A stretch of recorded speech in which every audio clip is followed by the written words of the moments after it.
Did you know that Wyoming roadways and interstates are watched by hundreds of eyes from above? The Department of Transportation webcams provide vital information about crashes and closures.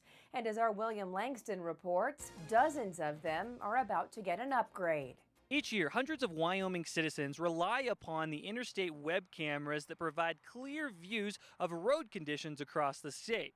Now, the Wyoming Department of Transportation is making an effort to update over 60 of these webcams to improve the images that we rely on each year. WYDOT has over 200 webcams throughout the state, and about 61 of those cameras are needing to be replaced. Mark Horan at WYDOT explained that some of these cameras are using outdated technology and others have stopped working completely. Some of those cameras aren't working any longer. They've been malfunctioning, over the past year or two. Mark added he doesn't anticipate any construction impacts due to the webcam upgrades, but he added that this project will take a few years, so the best advice for travelers is to be patient. The main thing is just for folks to be patient. We are working on it. We are going to be getting the highest priority cameras out as soon as possible, because we know that they're important for people, especially in remote places. Some locals explain that they rely on the images from the WYDOT webcams because of the sporadic weather changes in Wyoming. It does, especially if it's really windy. I'll check to see if there's trucks turned over right at that border crossing into Colorado is where you see them a lot. It can be better than